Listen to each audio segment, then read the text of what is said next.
সুপ্রিয় ছাত্রছাত্রীবৃন্দ, লাউতলী ডাক্তার রশিদ আহমেদ উচ্চ বিদ্যালয় ও কলেজ, ফরিদগঞ্জ, চাঁদপুর,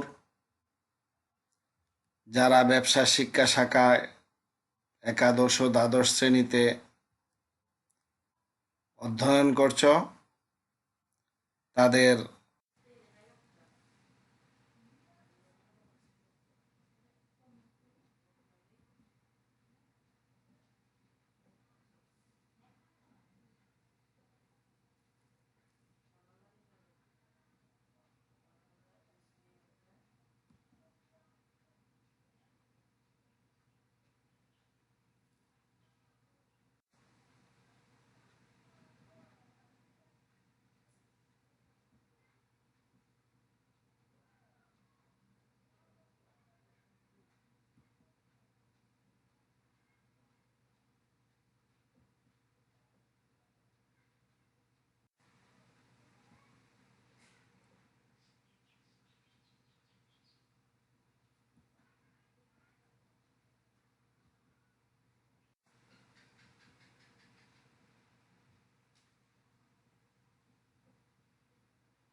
বিজ্ঞান অনলাইন ক্লাসে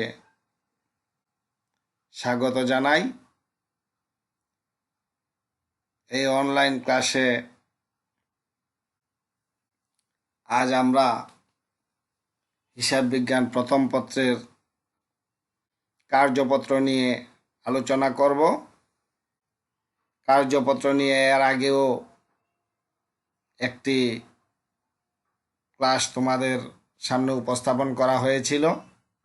আমি প্রত্যাশা করব যে তোমরা ওই ক্লাসটি খুব ভালোভাবে বুঝতে পেরেছ, খাতায় নোট করেছ পরবর্তীতে আমাদের সামনে উপস্থাপন করার জন্য। প্রিয় শিক্ষার্থীরা, উচ্চ মাধ্যমিক হিসাব বিজ্ঞান প্রথম পত্রের কার্যপত্র বা ওয়ার্কশিট নিয়ে আজকে আমাদের এই ক্লাসের শুরুতেই আমি আশা করি তোমরা সবাই ভালো আছো। এই কোভিড-19 মহামারী সময়কালে বর্তমান শিক্ষা মন্ত্রণালয় সরকারের নির্দেশনা মোতাবেক যে আয়োজনগুলো করেছে তোমাদের শিক্ষা ব্যবস্থাকে সঠিক পথে পরিচালনা করার জন্য, আশা করি তোমরা সেই আয়োজনের সুফল নিতে পারছো।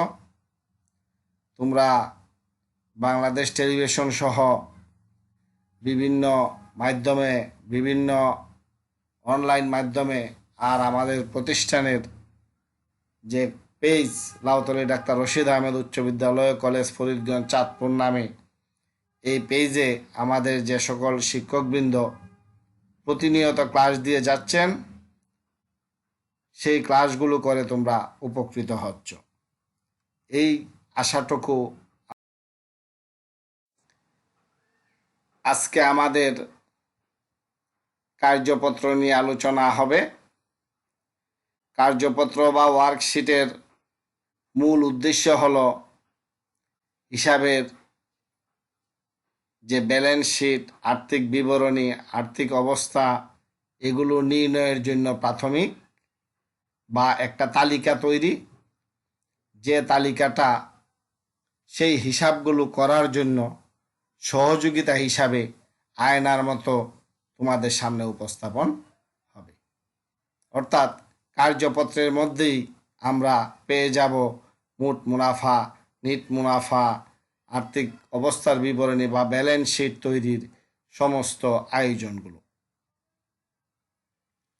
কার্যপত্র বা ওয়ার্কশিট এমনই একটা পর্যায়ে প্রস্তুত করা হয় যে এটাতে যে ধাপগুলো থাকে প্রতিটি ধাপই খুবই গুরুত্বপূর্ণ।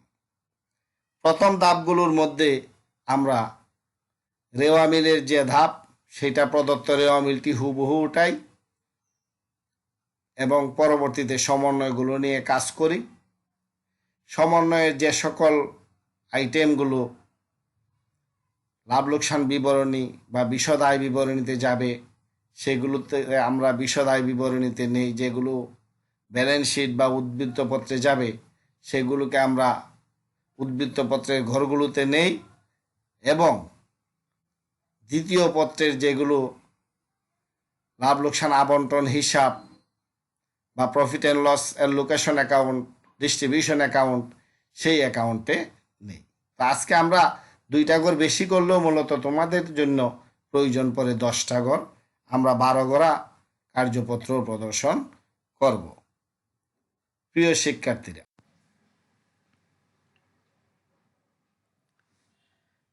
শিক্ষার্থীরা, কার্যপত্রের উদ্দীপক প্রথমত একটি রেওয়া মিল দেওয়া থাকে। এখানে 30শে জুন 2020 তারিখের একটি রেওয়া মিল তোমাদের সামনে উপস্থাপন করলাম, যার ডেবিট দিক এবং ক্রেডিট দিকের যোগফল সমান 7,50,000 টাকা এবং রেওয়া মিলের সাথে কিছু সমন্বয় দেওয়া থাকে। খেয়াল করো, সমন্বয় সমূহ, বিভিন্ন সমন্বয় রয়েছে এখানে, মোট 6টি সমন্বয়। এই সমন্বয়ের পরে যে কার্যপত্রের আমাদের উচ্চ মাধ্যমিক পর্যায়ে একটি উদ্দীপকের আলোকে 3টি প্রশ্নের সমাধান করতে বলা হয়। এখানেও এরকম ক, খ এবং গ 3টি প্রশ্নের সমাধান করতে বলা হয়েছে। এটা তোমাদের সামনে উপস্থাপন করলাম।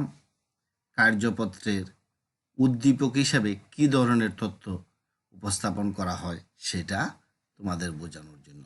আশা করি বিষয়টি বুঝতে পেরেছ। আজকের আলোচনার বিষয় ইতিমধ্যে আমি তোমাদের সামনে উপস্থাপন করেছি, সেটা হলো কার্যপত্র বা ওয়ার্কশিট। এই অধ্যায়ে আমরা কি শিখব? আশা করি কার্যপত্র সম্পর্কে ধারণা গ্রহণ করব। কার্যপত্র কিভাবে প্রস্তুত করে সেই প্রস্তুতকরণের কাজটুকু করতে পারব। মূলধন ও মুনাফা জাতীয় লেনদেনগুলো শনাক্ত করতে পারবো। অবশ্যই শনাক্ত না করতে পারলে তো আমরা মূলধন জাতীয় লেনদেন, মুনাফা জাতীয় লেনদেন কোন ঘরে যাবে সেটাই আমরা করতে পারবো না। সুতরাং মূলধন ও মুনাফা জাতীয় লেনদেন শনাক্তকরণ কার্যপত্রের জন্য একটা বাধ্যতামূলক বিষয়, সেটা অবশ্যই আমাদের জানতে হবে, বুঝতে হবে। প্রিয় শিক্ষার্থীরা, এই অধ্যায়ে আমরা আরও শিখব হিসাবের বইয়ে সমন্বয় দাখিলা, সমাপনী দাখিলা, বিপরীত দাখিলা। এই দাখিলাগুলো আমরা জানব, শিখব, যথাযথভাবে লিপিবদ্ধ করতে পারবো ইনশাআল্লাহ। আমাদের কার্যপত্রের ধারণা। কার্যপত্র সম্পর্কে আমরা কি জানি? কার্যপত্র বা ওয়ার্কশিট হলো কোনো প্রতিষ্ঠানের হিসাব উপস্থাপনের এমন একটি মাধ্যম যেখানে রেওয়া মিল থেকে শুরু করে সমন্বয় দাখিলা, সমন্বিত রেওয়া মিল, বিশদ আয় বিবরণী, সংরক্ষিত আয় বিবরণী, আর্থিক বিবরণী একটি বহুগড়া ছক বিশিষ্ট খোলা কাগজে প্রদর্শন করা হয়। কার্যপত্র হিসাবকালের মাঝামাঝি বা যে কোনো সময়ে প্রস্তুত করা যায়। এটি খসড়া হিসাব প্রস্তুত করা বাধ্যতামূলক নয়। খসড়া হিসাব যেহেতু এটা প্রস্তুত করা বাধ্যতামূলক না, আমরা আমাদের সুবিধার্থে এটা প্রস্তুত করি। এটি কোনো হিসাব নয় এবং কোনো হিসাবের অংশও নয়। হিসাবের ঐচ্ছিক চক্রের একটি ধাপ। একে আর্থিক বিবরণীর রোডম্যাপ বা সহকারী বিবরণী বলা হয়। অর্থাৎ আর্থিক বিবরণী প্রস্তুত করার জন্য সমস্ত আয়োজনগুলো এটার মধ্যে এনে একটা তালিকা প্রস্তুত করা হয়, যে তালিকাটা করা বাধ্যতামূলক নয়, তবে আমরা আমাদের সুবিধার জন্য সেটা প্রস্তুত করি। প্রিয়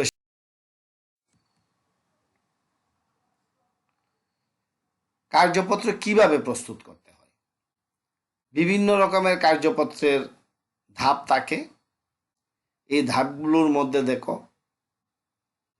কার্যপত্রের ৮ গড়া কার্যপত্র করা হয়, 10 গড়া কার্যপত্র করা হয়। আর একটু আগে বলেছিলাম, যদি যৌথ মূলধনী কোম্পানির কার্যপত্র করতে হয় সেই ক্ষেত্রে লাভ লোকসান আবন্টন হিসাব বা profit and loss allocation account নামে আরও 2টা ঘর করতে হয়, সেটা হয়ে যায় 12 গড়া কার্যপত্র। সাধারণত উচ্চ মাধ্যমিক পর্যায়ে 10 গড়া কার্যপত্রই করতে বলা হয়। তারপরও আমাদের জেনে নেওয়া ভালো, যেহেতু আমরা হিসাব বিজ্ঞান 2য় পত্রের যৌথ মূলধনী কোম্পানির যখন হিসাব করি তখন আমরা লাভ লোকসান আবন্টন হিসাব বা profit and loss allocation account নামে একটা হিসাব করি। এই কারণে এটার জন্য 2টা ঘর সেখানে রাখা যেতে পারে। কার্যপত্রের একটা নমুনা ছক আমরা দেখে নিই। ক্রমিক নং, এটা রেওয়া মিলেই থাকে। হিসাবের নাম, সেটাও রেওয়া মিলে থাকে। রেওয়া মিলে ডেবিট ক্রেডিট দিক, এই 4টা ঘরে প্রথমত আমরা পুরো রেওয়া মিলটা তুলে নিব।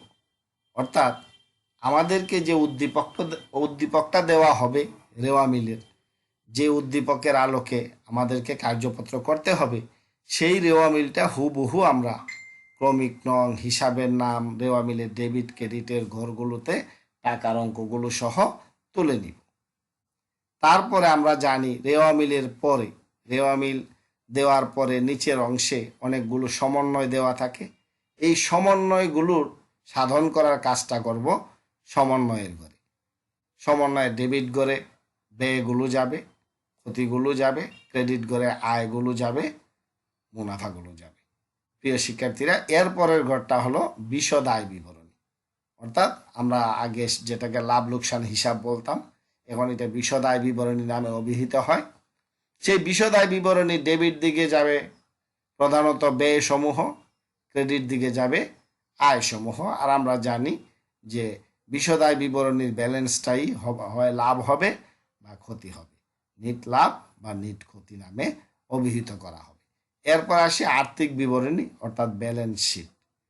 এই যে 10টা ঘর, রেওয়া মিলের ডেবিট ক্রেডিট, সমন্বয়ের ডেবিট ক্রেডিট, বিশদ আয় বিবরণী ডেবিট ক্রেডিট, আর্থিক বিবরণী ডেবিট ক্রেডিট, মূলত এই 10 ঘরা রেওয়া মিলি প্রস্তুত করা হয় উচ্চ মাধ্যমিক লেভেলে।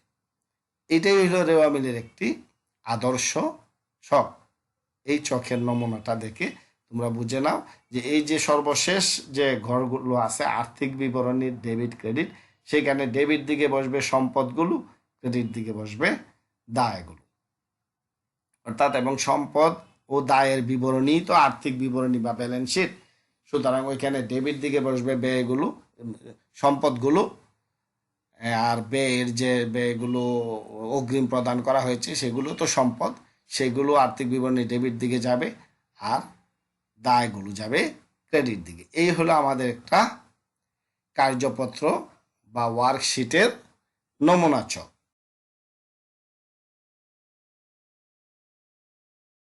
আমরা আসি কার্যপত্রের আরেকটা নমুনা ছক, রেওয়া মিল, সমন্বয়, সমন্বিত রেওয়া মিল, আয় বিবরণী অর্থাৎ বিশদ আয় বিবরণী ছিল, এখানে উল্লেখ করা হয়েছে আয় বিবরণী, আর্থিক বিবরণী।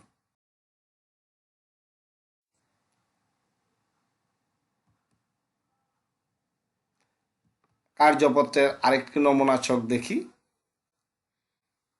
ক্রমিক নং, হিসাবের নাম, রেওয়া মিল, সমন্বয়, সমন্বিত রেওয়া মিল, আয় বিবরণী। এইবার খেয়াল করো সংরক্ষিত আয় বিবরণী, আমরা যেটা সাধারণত উচ্চ মাধ্যমিক হিসাব বিজ্ঞান তৃতীয় পত্রের যৌথ মূলধনী কোম্পানির হিসাব করতে গিয়ে বিশদ আয় বিবরণীর পরে সংরক্ষিত আয় বিবরণী নামে একটি আয় বিবরণী করি, যেখানে লাভ লোকসানগুলো বন্টন করা হয়।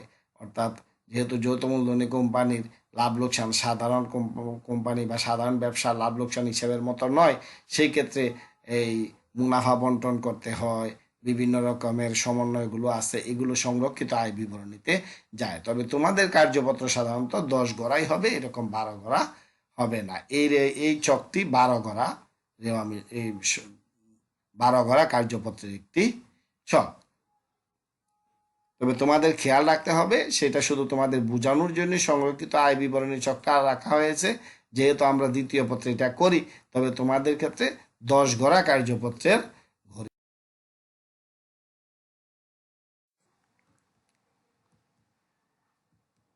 প্রিয় শিক্ষার্থীরা, লেনদেন কোন কোন ধরনের লেনদেন হয়?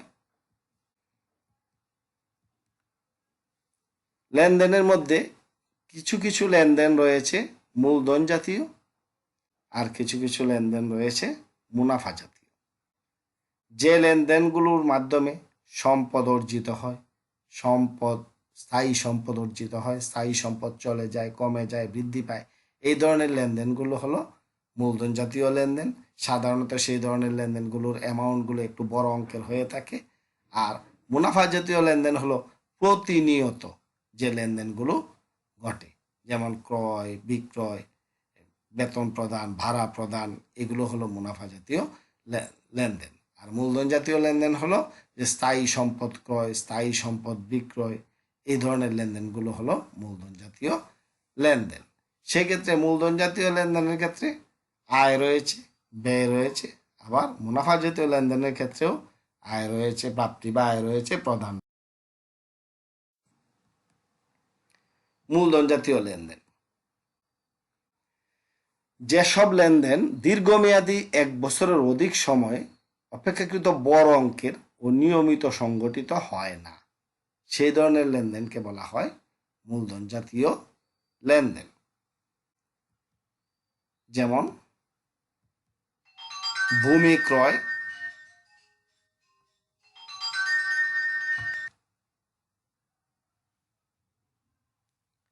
একটা জমি বা ভূমি ক্রয় করলে সেটা দীর্ঘমেয়াদী সময়ের জন্য ক্রয় করা হয় এবং বড় অঙ্কের টাকা সেক্ষেত্রে ব্যয় করা হয়।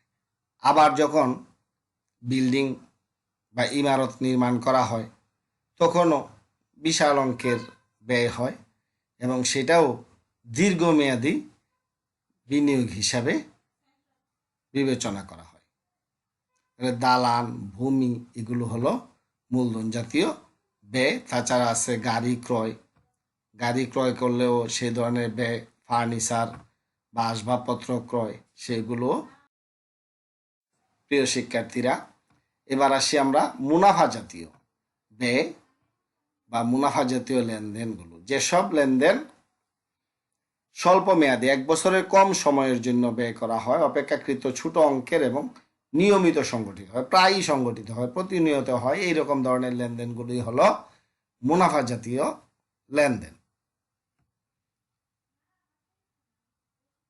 পত্রিকা ক্রয়, বিদ্যুৎ বিল পরিশোধ, মজুরি প্রদান, ভাড়া প্রদান, এই ধরনের ব্যয়গুলো সাধারণত প্রতি মাসে, কখনো প্রতিদিন, কখনো প্রতি সপ্তাহে পরিশোধ করা হয়। এই ধরনের ব্যয়গুলো মুনাফা জাতীয় ব্যয়। এই মুনাফা জাতীয় লেনদেন সাধারণত বারংবার ঘটে, প্রতিনিয়ত ঘটে বা বেশি বেশি ঘটে এবং টাকার অঙ্কটা মূলধন জাতীয় লেনদেনের তুলনায় ছোট অঙ্কের হয়। এই ধরনের লেনদেনগুলোকে বলা হয় মুনাফা জাতীয়। এবার অ্যাডজাস্টিং এন্ট্রি, সমন্বয় দাখিলা। যেসব জাবেদার মাধ্যমে হিসাব বছরের সাথে সংশ্লিষ্ট খরচ হিসাবভুক্ত হয় নাই এমন খরচ, যেমন বকেয়া খরচ, বকেয়া আয়, অগ্রিম খরচ, অগ্রিম আয়, ইত্যাদি বিষয়সমূহকে হিসাবে লিপিবদ্ধকরণের দাখিলাকে সমন্বয় দাখিলা বলে। সমন্বয় জাবেদার একটি পক্ষ হবে সমন্বয় হিসাব, অপর পক্ষ হবে ওই সমন্বয়টি আয় বিবরণীতে যে হিসাবের সাথে যোগ বা বিয়োগ করা হয় সেই হিসাবটি। ডেবিট ক্রেডিট কিভাবে নির্ণয় করব? আয়ের বকেয়া বা অনাদায়ী, ব্যয় বা খরচের অগ্রিম, দুইটা হলো সম্পদ। সম্পদ হলে ডেবিট হবে, আর আয়ের অগ্রিম বা অনুপার্জিত আয় আর ব্যয়ের বকেয়া বা বকেয়া ব্যয় সেটা হলো দায়, সেটা যাবে ক্রেডিট দিকে। তাহলে ডেবিট দিকে যাবে বকেয়া আয় আর অগ্রিম ব্যয়, ক্রেডিট দিকে যাবে অগ্রিম আয় আর বকেয়া।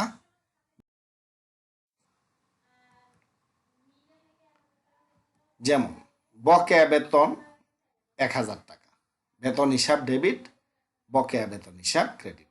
বেতন হিসাব একটি ব্যয়, এই জন্য ডেবিট। বকেয়া বেতন একটা দায়, সেই জন্য ক্রেডিট। ভাড়া অগ্রিম প্রদান, অগ্রিম ভাড়া একটা সম্পদ, ডেবিট। ভাড়া খরচ, এখানে লিখতে হবে বকেয়া ভাড়া খরচ, এই শব্দটা হবে বকেয়া ভাড়া খরচ, এটা দায়, এটা ক্রেডিট। প্রাপ্ত কমিশন বকেয়া, বকেয়া কমিশন প্রাপ্ত, সুতরাং এটা সম্পদ। বকেয়া প্রাপ্ত কমিশন ডেবিট, আর প্রাপ্ত কমিশন যেহেতু আয়, আয় বৃদ্ধি পাইলে ক্রেডিট। শিক্ষানবিশ আমি অগ্রিম পাইছি, অগ্রিম আয় হলো দায়, ক্রেডিট দিকে যাবে, আর শিক্ষানবিশ আমি ডেবিট দিকে যাবে। শিক্ষানবিশ সালামি হিসাব ডেবিট, অগ্রিম শিক্ষানবিশ সালামি হিসাব ক্রেডিট। প্রিয় শিক্ষার্থীরা, আশা করি তোমরা এই উদাহরণগুলো বুঝতে পারতেছ যে বকেয়া এবং অগ্রিম কিভাবে সমন্বয় দাখিলা করতে। সমাপনী দাখিলা, হিসাবকালের শেষ দিন প্রয়োজনীয় সমন্বয় সাধনের পর অস্থায়ী হিসাবগুলো অর্থাৎ আয়, ব্যয়, লাভ বা ক্ষতি ও উত্তোলন হিসাব বন্ধকরণের জন্য যে দাখিলা দেওয়া হয় তাকে সমন্বয় দাখিলা বলে। অ্যাডজাস্টিং এন্ট্রিজ এর ক্ষেত্রে ক্লোজিং এন্ট্রি বলে এগুলোকে। সমাপনী দাখিলা, এগুলো হলো সমাপনী দাখিলা, সেটা হয় কবে? হিসাবকালের দিনে। সমাপনী জাবেদার সূত্র: আয় সমূহ বন্ধ করার জন্য আয় ডেবিট, আয় সারাংশ ক্রেডিট। ব্যয় সমূহ বন্ধ করার জন্য ব্যয় সারাংশ ডেবিট, ব্যয় সমূহ ক্রেডিট। এটা আয় সারাংশ হিসাব নামেই আসবে। নিট লাভের জন্য আয় সারাংশ ডেবিট, মূলধন হিসাব ক্রেডিট।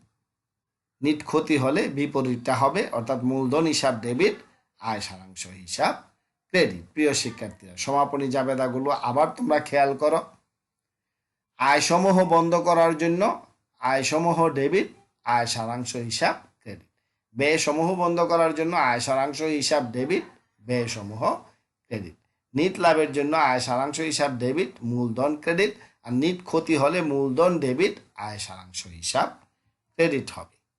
উত্তোলন হিসাব বন্ধ করার জন্য মূলধন হিসাব ডেবিট, উত্তোলন হিসাব ক্রেডিট হবে। অর্থাৎ প্রতিটি হিসাব যে দিকে তার ব্যালেন্স থাকে তার বিপরীত দিকে আনতে হবে হিসাবটা বন্ধ করার জন্য।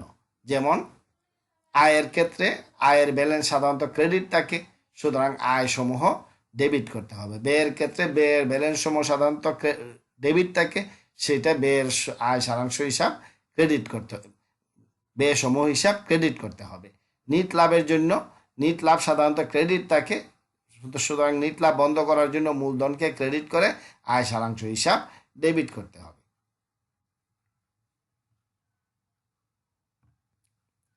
একাদশ ও দ্বাদশ শ্রেণীর প্রিয় শিক্ষার্থীরা, তোমরা আজ আমার এই অনলাইন ক্লাস আমরা আসি কার্যপত্রের আরেকটা নমুনা ছক। রেওয়া মিল, সমন্বয়, সমন্বিত রেওয়া মিল, আয় বিবরণী, অর্থাৎ বিশদ আয় বিবরণী ছিল, এখানে উল্লেখ করা হয়েছে আয় বিবরণী, আর্থিক বিবরণী।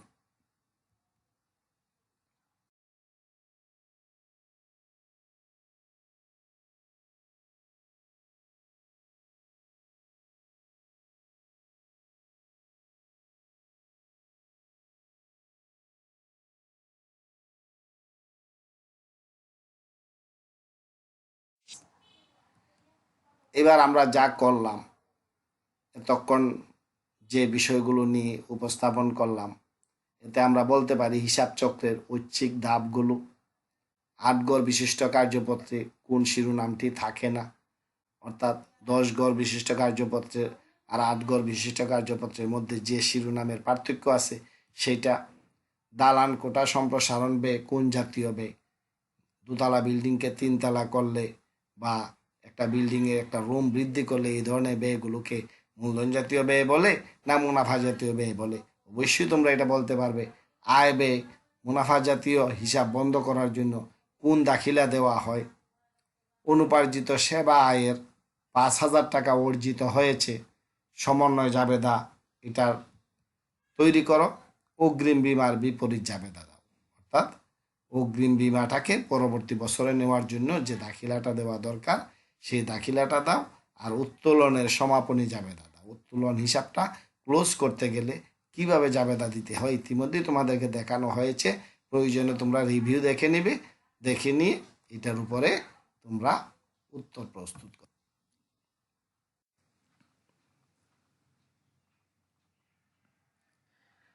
যে উদ্দীপকটি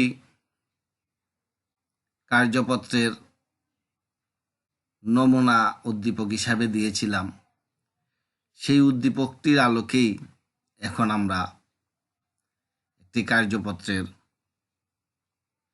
সমাধান করব। প্রিয় শিক্ষার্থীরা, পূর্বে দেওয়া রেওয়া মিলটা আবার লক্ষ্য করো এবং তার সাথে সমন্বয়গুলো। একটি রেওয়া মিলের ডেবিট এবং ক্রেডিট দিকে সাধারণত যে তথ্যগুলো থাকে, অর্থাৎ খতিয়ানের উদ্বৃত্তগুলো, সেই উদ্বৃত্তগুলোর মধ্যে ডেবিট দিকে থাকে সম্পদ, ব্যয় এবং ক্রেডিট দিকে থাকে দায়, আয়। সাধারণত এই তথ্যগুলো নিয়ে আমরা রেওয়া মিল প্রস্তুত করি এবং যে যে বিষয়গুলো, লেনদেনগুলো রেওয়া মিলের মধ্যে অন্তর্ভুক্ত হয় নাই সেগুলো সমন্বয় হিসাবে আমাদের সামনে উপস্থাপন করা হয়। তেমনি একটি রেওয়া মিল এবং সমন্বয় সমূহ তোমাদের সামনে উপস্থাপন করা হচ্ছে। আমরা শুধু কার্যপত্রটুকু করব। কার্যপত্রটুকুর মধ্যে রেওয়া মিলের অংশে রেওয়া মিলটা হুবহু উঠিয়ে নিব, যেটার যোগফল আগের মতোই হবে, এবং সমন্বয় অংশে সমন্বয়গুলো দিব। যদি কোনো সমন্বয় রেওয়া মিলের কোনো তত্ত্বকে, কোনো সম্পদকে, কোনো দায়কে প্রভাবিত করে, তখন সেটা কার্যপত্রের সমন্বয় অংশে আসবে।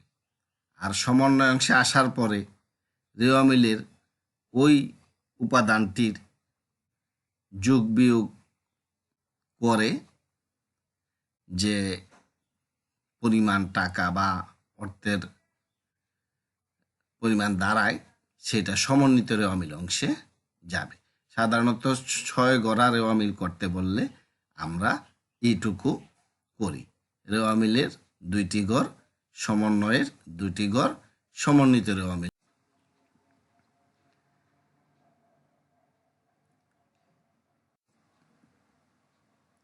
একটি কার্যপত্রে রেওয়া মিল, সমন্বয়, সমন্বিত রেওয়া মিল, বিশদ আয় বিবরণী এবং উদ্বৃত্তপত্র, সাধারণত উচ্চ মাধ্যমিক লেভেলে এই কার্যপত্রগুলো এমনভাবেই করা হয় বা এইটুকু পর্যন্তই করা হয়। এতে রেওয়া মিলে যে সম্পদটা থাকে তার উপর যদি কোনো সমন্বয় না থাকে, সেটা সমন্বিত রেওয়া মিলে যেদিকে আছে সেদিকেই যায়, আর সম্পদ হিসাবে সেটা উদ্বৃত্তপত্রে যায়। যেমন এখানে দালান কোটা, আসবাবপত্র এগুলো গিয়েছে। আবার মূলধন হিসেবে যে অ্যামাউন্টটা থাকে সেটা মূলধনের হিসাবে রেওয়া মিলে ক্রেডিট দিকে থাকে, সমন্বিত রেওয়া মিলে ক্রেডিট দিকে যায়, উদ্বৃত্তপত্রে ক্রেডিট দিকে যায়। ঋণ থাকলে সেটা ক্রেডিট দিকে যায়। এইভাবে বিভিন্ন তথ্যগুলো নিয়ে 10 গড়া কার্যপত্র করা হয়। অর্থাৎ রেওয়া মিলের 2টা ঘর, সমন্বয়ের 2টা ঘর, সমন্বিত রেওয়া মিলের 2টি ঘর এবং বিশদ আয় বিবরণীর 2টি ঘর, সর্বশেষে উদ্বৃত্তপত্র বা ব্যালেন্স শিটের। রেওয়া মিলের অংশটুকু কার্য সম্পাদনের পর সমন্বয়ের অংশটুকুর কার্য সম্পাদন করা হয়। যেমন সমন্বয়ে সমাপনী মজুদ ছিল, সেটা সমন্বিত রেওয়া মিলের ডেবিট দিকে গেছে, আবার উদ্বৃত্তপত্রের ডেবিট দিকে গেছে। আর বকেয়া বেতন ছিল, এইরকম অ্যামাউন্টগুলো একটা পর একটা করা হয়। প্রিয় শিক্ষার্থীরা, আশা করি তোমরা তোমাদের এই রেওয়া মিল এবং সমন্বয় সমূহ থেকে কার্যপত্র তৈরি করার পদ্ধতিটা বুঝতে পেরেছ। এই কার্যপত্র তোমাদের ক্লাসেও করানো হয়েছে। এই উদ্দীপকের আলোকে পূর্ণাঙ্গ একটি কার্যপত্র তোমরা প্রস্তুত করবে, সেটা আমি প্রত্যাশা করি। এখন মূল্যায়নে এসে দেখো, সমন্বয় জাবেদা কি হবে নিম্নে সমন্বয় সমূহের ক্ষেত্রে। অর্থাৎ যদি এই রকম সমন্বয়গুলো থাকে যে 2016 সালের 30শে জুন তারিখে সমাপনী মজুদ মূল্যায়ন হয়েছে এত টাকা, বেতন বকেয়া রয়েছে এত টাকা, তাহলে সেটা সমন্বয় জাবেদা কি হবে? শিক্ষানবিশ সেলামি 500 টাকা অগ্রিম পাওয়া গিয়েছে, সেটা সমন্বয় জাবেদা কি হবে? ক্যাশ বাক্স হতে 500 টাকা চুরি হয়েছে, যা হিসাবভুক্ত হয়নি, তার সমন্বয় জাবেদা কি হবে? দেনাদারে 8,000 টাকা আদায়যোগ্য নয়, এটার সমন্বয় জাবেদা করতে গেলে কি হবে? কোনো ধরনের সমস্যা হলে সেটা আমার সাথে অবশ্যই যোগাযোগ করবে। তারপরে আছে আসবাবপত্রের 5%, দালান কোটার 10% অবচয় ধরতে হবে। প্রিয় শিক্ষার্থীরা, আশা করি তোমরা এগুলো এই তথ্যের আলোকে তোমাদের নোট খাতায় লিখছ এবং লেখার পরে যদি কোনো ধরনের সমস্যার সম্মুখীন না হও, তাহলেই আমরা আমাদের এই বিষয়টি, এই অধ্যায়টি পড়ার সার্থকতা খুঁজে পাব।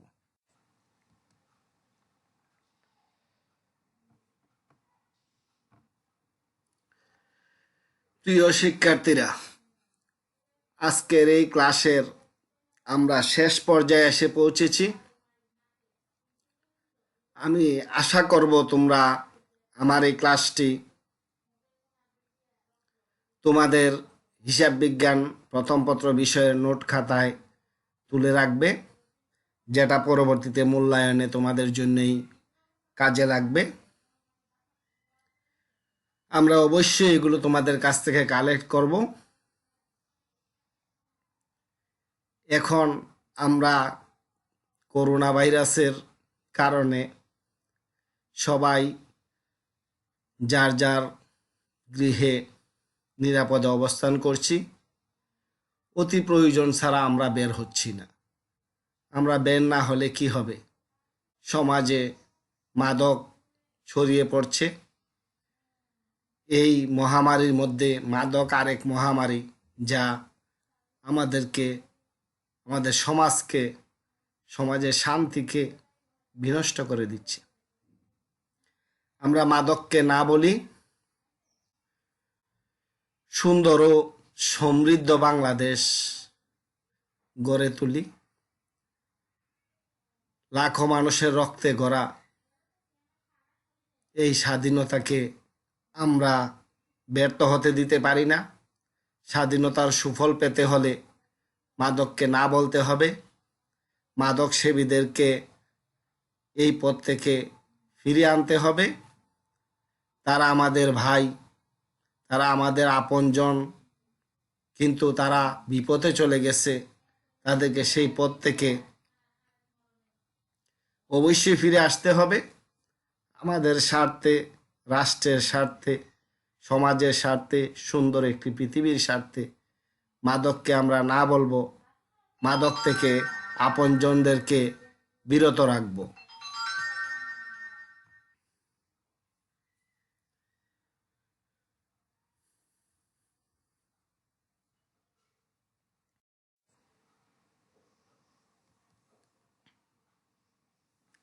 সারা দেশে মাদক বিরোধী অভিযান চলছে।